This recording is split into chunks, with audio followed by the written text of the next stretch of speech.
This is WWLP TV channel 22, Springfield, Massachusetts. It's 5:30. In the suburbs.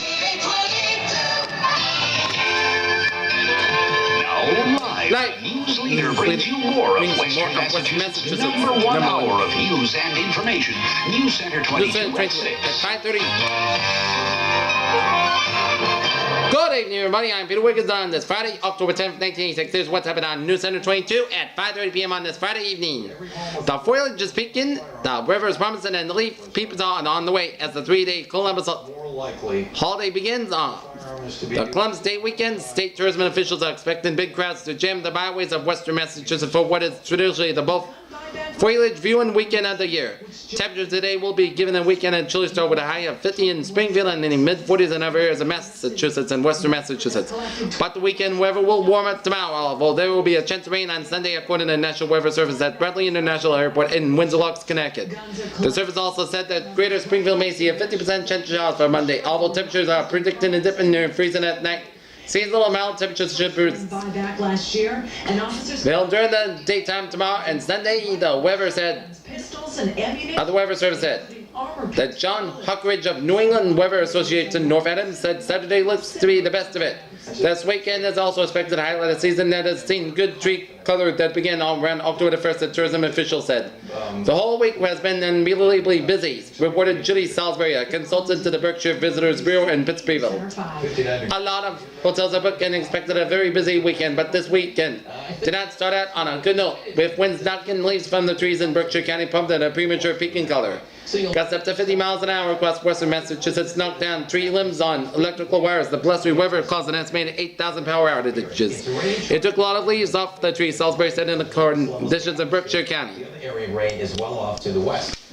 Springfield Mayor Janine Neal led a tour of rejuvenated waterfronts of Boston and Quincy yesterday in an attempt to sway city councils to create a new zone for Springfield's riverfront. It's going to work into the Boston area. So if you're going to be... However, only 3 of the city council's 9 members took the 8-hour excursion, and the mayor and other city officials on the return bus ride as people digested a lunch of shrimp, lobster, salad, and tenderloin beef provided by the developer of Quincy's waterfront. The mayor persuaded 2 councilors, Morris Julians and Francis J. Keogh, to make commitments for the vote for the new zone. Keogh said that the city does not act if it could lose potential developers and added no existing business that's going to have a financial burden placed on their shoulders. A proposal for a new zone along the Connecticut River, one that proponents hope that would encourage residential and light commercial uses rather than current business and industrial uses, has already failed to win the city council support.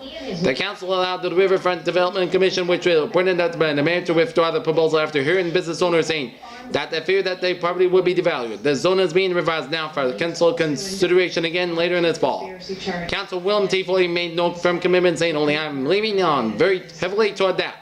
I think there will be 2 or 3 property owners that are opposed to what we were doing. Neal said, I am standing by my position. The riverfront belongs to the public. During the tour of the front in Boston, Thomas Hennon of Boston's Harbor Park Executive Committee said of the concerned Springfield businessmen, they are property owners and they think they're going to lose money. Has anyone laid out to them how they are likely to be? Despite talk of a possible deal, in Managua, Nicaragua, as American captured after a contra-weapons supply plane has shot down over Nicaragua, said yesterday that we worked with CIA employees and took part in 10 much flights of Honduras and El Salvador from theirs, 2 countries. Foreign ministry officials said.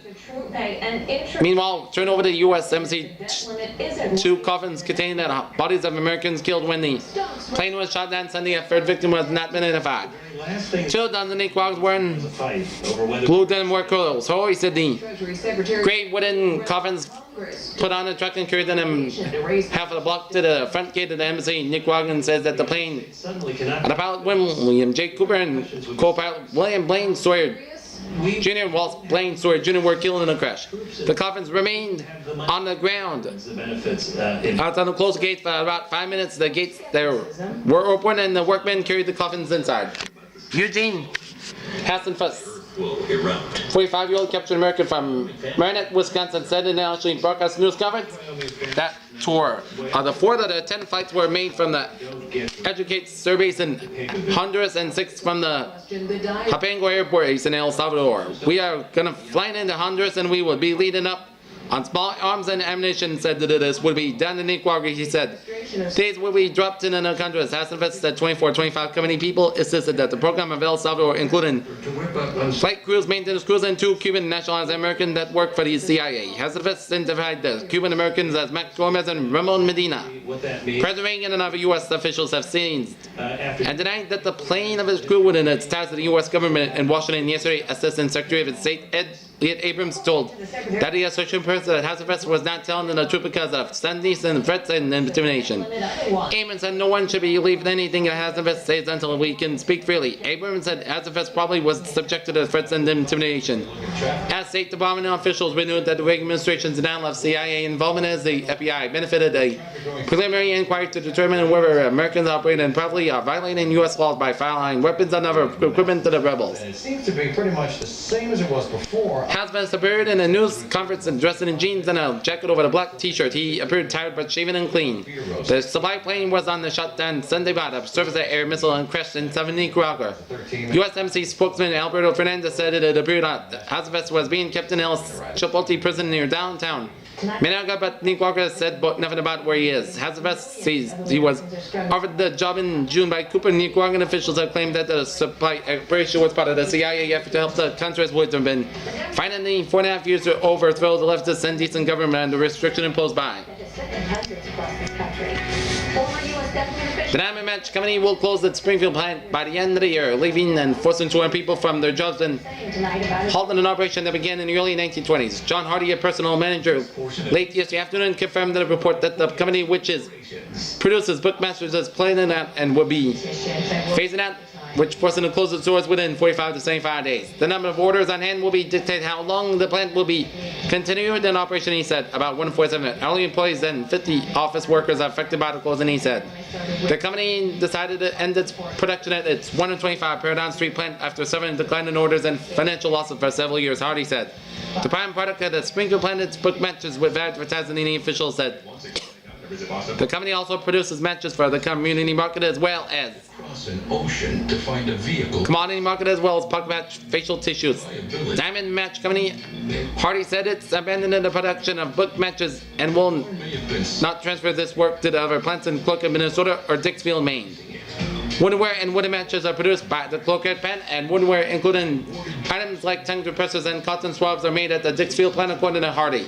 Production workers at the Springfield plant are affiliated with the match workers directors affiliated to local 18734 AFL-CIO's. President is Stanley Dendro of West Springfield. Dendro was unavailable to comment yesterday. The Diamond Match closing is another blow to the manufacturing employment in Western Massachusetts, which has retained heavy loss in recent years. Figures supplied by the State Division of Employment Security shows that the 4 western counties in Massachusetts has lost more than 15,000 jobs between 1985. Reagan Iceland. President Reagan vowed to face the tough issue directly, but fronted on a quick fix death. Arrived in Iceland last night for his weekend superpower summit with Soviet leader Mikhail Gorbachev. Out in Pennsylvania, Air Force One tackled at a tarmac at Lake Airport in Reykjavik. The president worn a light tan raincoat was greeted by Iceland's women president Vigdis Finnbogadóttir, along with Prime Minister Steingrímur Hermannsson and Foreign Minister Matthías Ármannsson. As honor guard at Icelandic policemen stood by the Reagans, shook hands, then took limousine ride into Reykjavik, Iceland's capital city. Several hundred Icelanders, a few holding candles and a doctors, stood along the road in the rain and catch a glimpse of Reagan's armored limousine as it sped by. Giving a warm farewell on the White House, stuff worn by his wife Nancy, members of the cabinet and staff aides yesterday morning. Senator Reagan said the talks can be a useful step in its under. Today is National Depression Screening. Perseverance goal of a better, safer world will someday be ours in all of the world. In direct reference to his failure to win in a congressional chances for a drop in a package of restriction of his arms policies, Reagan said that he needed the nation's unified support. Given the choice of Gorbachev, who proposed a new round of talks just 3 weeks ago, Reagan picked the remote island nation. The Arctic Circle is keeping its desire for low-key, business-like session without the media. Circus said it attended his first meeting with a Soviet leader in last November in Geneva, and both sides agreed that there will be a news blackout. Mrs. Reagan chose to stay home, keeping commitments she had for appearances associated with educating people about the dangers of drug abuse. Sending a lecture on the White House lawn, Reagan said that For the United States to pursue peace, we must face the tough issues. I mean, you can't even describe it. While his brother suffered silently, older brother In news around the world, Iranian ambassador said Rajat Karashani yesterday rejected a Security Council call for a ceasefire in the Iran-Iraq war and a negotiated end to the 6 years of fighting. There'll be no negotiations, direct or indirect, with the war criminals, the Baghdad regime, and the willing never give to a pressure either from the reported law-breaking international bodies or from the defeated warmonger aggressor which is on the verge of collapse. Rajat Karashani said. Puerto Vallarta, Mexico, U.S. Attorney General Edwin Meese III said yesterday that 13 Asian conference on drugs likely will be leading to a greater share of information about drug traffickers. This conference was suggested by Mexican President Miguel de la Madrid. It was the first time that officials from so many nations of the Western Hemisphere have met to discuss the drug trade. Intercost Senegal, a U.S. plane carrying pesticides at the Battle of Locusts in central Senegal crashed in the Atlantic yesterday soon after takeoff, killing 3 Americans and wounded a 4th U.S. official, said M. Peter McPherson. Administration for the United States Agency for International Development said in Washington that one of the plane's engines caught by an aircraft went over the Ocean Indemnit's cargo. Al Kuwait, PLO Chairman Yasser Arafat announced yesterday that he has sent guerrillas to South Lebanon and defend Palestinian camps against Shiite Muslim militias and Israeli forces. Arafat said an unspecified number of commandos have been sent to Lebanon with orders to defend the camps until death. Collins says his brother's memory. In the nation in Fall River, Wisconsin, a Seattle to Chicago Amtrak train pulling railroad buffs and private cars derailed at a crossing yesterday and killed a crew member and injured at least 33 people, officials said. About 27 people were aboard the Empire Builder when it left the Sioux line about 12:09 p.m. on the tracks. Central Daylight Time, said Amtrak spokesman John Jacobson. Washington Army has awarded its first contract for a new multi-purpose bayonet. Forbes III Limited of Oceanside, California, will receive a $15.6 million contract to produce $315,600 of the bayonet. The bayonet designed in M9 doubles as true field neck, wire cutter and saw. Washington First Lady Nancy Reagan urged parents yesterday to push their anti-drug message until they make people very, very uncomfortable. Mrs. Reagan told members of the National Federation of Parents for Drug-Free Youth that parents haven't sent a message of drug deals. Parents thought that the world was going to drive you out of the business. We are the ones who are going to be the pushers from now on. We are going to push you out of schools, out of neighborhoods, out of communities, and out of resistance. In Miami, Florida, 2 convicts who chartered a helicopter plucked them from a prison yard were surprised that their troubled passage was killed, and 3 FBI agents. FBI said yesterday, Gary W. Benson, 45, and Terry J. Bristino, 30, arrested with Metropolitan Correctional Center in charge with attempted escaping conspiracy. The FBI said a complaint filed yesterday in U.S. District Court said both men made phone calls from the jail last month to arrange a helicopter escape. In the region in Wareham, at least 1 driver was killed yesterday in Wareham when 2 18-wheel tractor-trail trucks and an automated collided descendant off a series of exploded in a fire that destroyed a roadside restaurant. Plus $1,000 bonus cash on 2013. Edward 6 and Twain, police had 1 person dead so far, said Officer John Philbrook. About the 4 p.m. collision, a nurse and supervisor Toby Hospital said the driver of the car was seriously injured and never man suffered burns. Philbrook said a roadside snack bar, Minix, was burned to the ground after flames that the collision spread to it. 2 employees escaped. In Mendon, police and the Animal Rescue League searched yesterday for clues that identified a camel, 4 monkeys, and 2 baboons missing from the Southwick Animal Farm. The animals were reported missing about 1:10 p.m. Wednesday by Earl Logan Manager Zoo. Police believe that animals were taken between 2 a.m. and 8 a.m. Extremists pay lip service to family values. In East Hartford, Connecticut, state officials yesterday opened a new section of Interstate 384, a scaled-down version of highway officials once hoped would cross eastern Connecticut and run into Rhode Island. Governor Willie O'Neill joined stated local officials who hailed the proposed expressway has offered new hopes of expanded economic development. The eastbound 384 connector went from Interstate 84 east of Hartford Way. Highway section built from Manchester to Bolton. We've been offering online education, building on the In Solomon, Maine, the thousands of artifacts higher education. and an archaeological dig here will give us a clear picture of how Indians lived about 3,500 years ago, an expert said. More than 50,000 artifacts, including stone tools, spirits, axe heads, drill bits, and bone fragments, were discovered at what objects abandoned in an Indian settlement, said James Pearson, head of the archaeological department at the University of Maine in Farmington. The number of Americans who use cocaine regularly has soared. Wide abuse, as most of our drugs have been leveled off in the mid-1980s. Federal health officials reported yesterday after analyzing a study in which 8,030 people were interviewed. South Africa yesterday decreed that the country's largest anti-apartheid group, the United Democratic Fund, can no longer receive or use funds contributed from abroad leaders. The feared a step toward an law group at Westfield State College police officer who disclosed a strip search in the office of former President Francis J. Pilecki has been suspended for 2 weeks without pay for alleged insubordination and poor job performance. The clock is is ticking for Foster. Someday, the landlocked town of Palmer may be known as the New England Seaport. That is the vision of George Cluster of Long Meadow, Vice President and General Manager of New England To shut down 3 California Intermodal Terminal Incorporated. Proud to be pumping in the hearts of residents of the tiny Pelham this weekend as it celebrates their 25th anniversary. Shades rebel in the event that San Minnesota State led to the adoption of the United States Constitution in 1787. Because this outbreak of salmonella, it puts 43% of the... Okay, on to the sports here in Anaheim. It's been a the Centers for Disease Control. bit of a bewildering series so far, which makes tonight's pitcher matchup seem just about right. John Kindler versus Dennis Boyd. The Candyman versus the Can. Beautiful. Put these hot-tempered hard to handle hurls on the stage and let Game 3 of the American League Championship Series begin. The Boston Red Sox and California Angels go out at tied 1 game apiece. This is the best of 7 series, meaning that could end over the 3-game weekend in Anaheim Stadium. More like the 7 will go out here with a 3-2 lead, then taking the circus again across the continent again for Game 6 of Boston Tuesday. Tonight's contest is scheduled at 8:20 p.m. for you East Coast folks. That is starting time dictated by ABC Television, actually. The game will play at 5:20 Disneyland time. That means the Candyman and the Can will be performing a baseball version of Twilight Zone. The hitters don't like the idea, but they don't run the network. Based on what has happened so far, Game 3 should be a very interesting indeed. Game 1 is supposed to be a duel of those fast dueling aces between Roger Clemens and Mike Witt. Instead, it would turn out that the case of Witt sailing, Clemens falling. The Angels thumped the Red Sox 8-1, and people began to wonder who made the Red Sox the favorites in the stinging anyway. If it needs to, the Agriculture Department Before Game 3, Angels heard their manager say, "We don't know how to win, but required to be at we never beat ourselves." They went out and beat themselves 9-2. With veteran infielder Bobby Grich doing his best to prove that Murphy's Law was really does apply to baseball. Last year has now closed it. Of course, professional left-handed Bruce Hurst has something to do with it too, but it's complete key.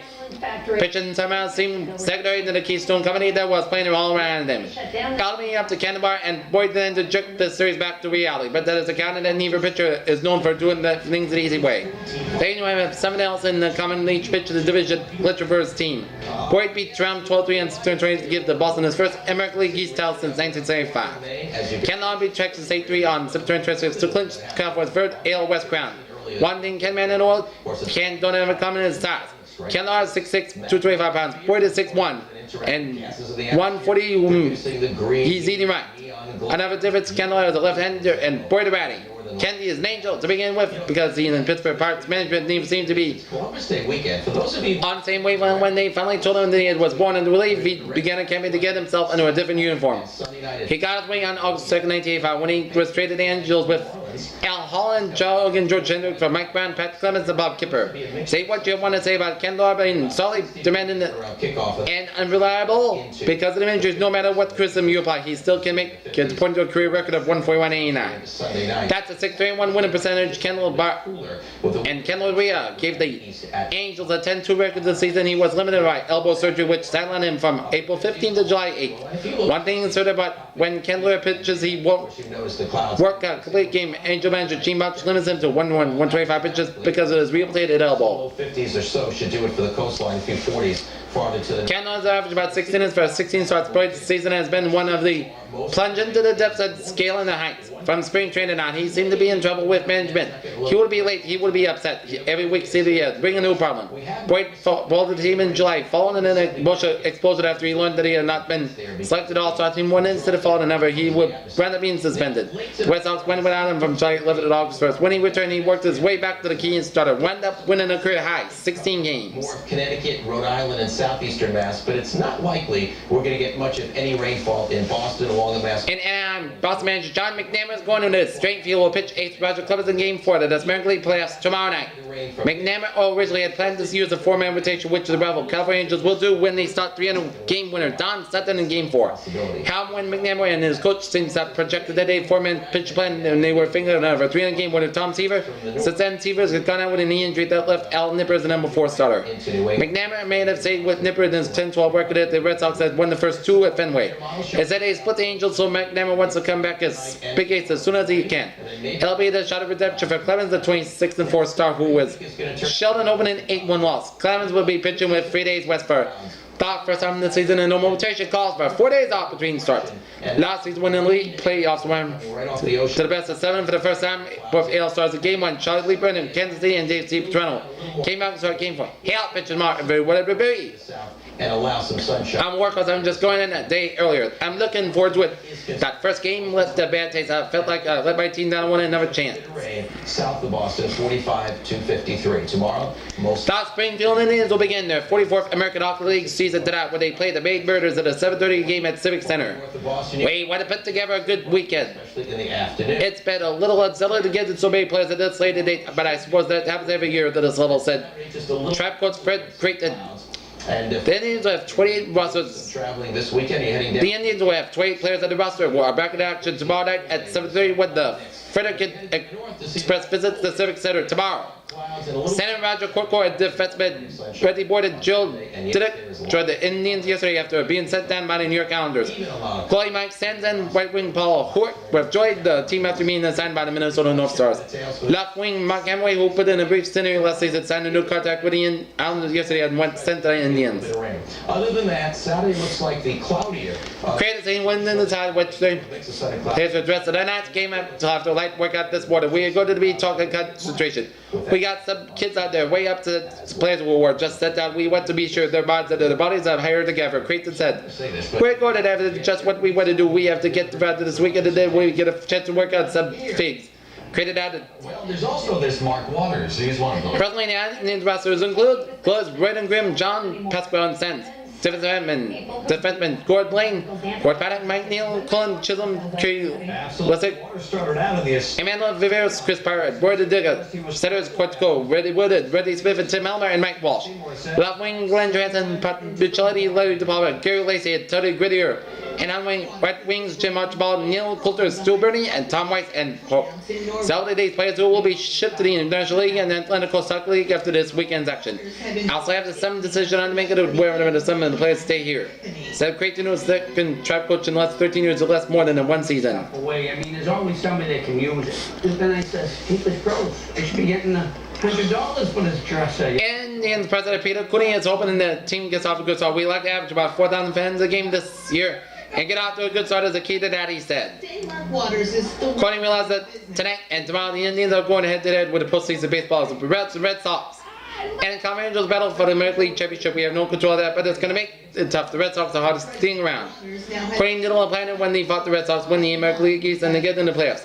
The Indians mailed out several thousand copies. It's good for 2 free tickets of each 2 exhibition games last weekend and the 2 games this weekend with its team 6 and ticket brochure. The coupon that'll be redeemed at the Civic Center's box office by 5 p.m. on the day of the game. We sold some season tickets on the last weekend. We had the largest attendance in any of the exhibition games in the 4 years. I'm on the team. We wanted to get people in the building. Coney's also booked the Chicken to be here. Adding his clubs to the next 2 home games on October 12th or 25th. We wanted them to early in the season because of the conflict with baseball. He started one on the fact that World Series Game 6 is scheduled for October 25th at night. When you can truly find a treasure. University of Massachusetts play Delaware until tomorrow at McGurk Alumni Stadium, but the biggest call may have been already made. Dave Plowsy will start a quarterback at Fort Odo, Massachusetts. Coach Jim Breeden announced yesterday before practice. Plowsy separated his right shoulders on September 6th in the 1986 opener at James Madison, and Tim Bryant, a walk-on freshman in 1985, took over while quarterback UMass into first place in the Yankee Conference. Bryant worked up impressive numbers. In last Saturday's 3-1-17 victory at Rhode Island, Bryant passed for 23 yards and 2 touchdowns and went for 79 more yards and another 2 scores. Walter controls of the 4 straight comeback victories. Bryant completed 53.9% to his throws for 682 yards and Stealing thousands from potential travelers. 4 touchdowns with only 2 interceptions. Palazzi proved himself able to earn in Yankee Conference and ECAC Rookie of the Year honors while guiding U.S. Master at 7-4. Finished the men's first winning season since 1961 when they auctioned from Leominster missed 3 games to left shoulder separation last season, and UMass barely moved the ball and lost twice. This year, UMass didn't stall one. Palazzi got hurt, but Reed has been unhappy about that. Tended to fumble snaps and slow starts. We just see what happens tomorrow, said Reed. How it is, Palazzi. He has been practicing very well in the last 2 weeks and has been into it, answered Reed. Last time he was out for the 3 games, he responded with 2 touchdown passes and a couple of long runs against Maine. Palazzi passed for 1,152 yards and went for 242 yards, and last year tied for the team with 7 touchdowns, 11 minutes of action in his fall. Palazzi completed 5 of the 9 for the 23 yards. Okay, now in the weather report here. Right now at Chicopee Westfield on this October the 10th, 1986 on a 26 surface space. Now, Lisa News. Friday, temperature is 52 degrees with a dew over about 20 degrees. The humidity 29%, barometer 3.44 inches. Visibly 25 miles, winds north and about 9 conditions, clouds. Buying experience. Welcome to the all-new Audi Natick, a Bernardi Auto Group company.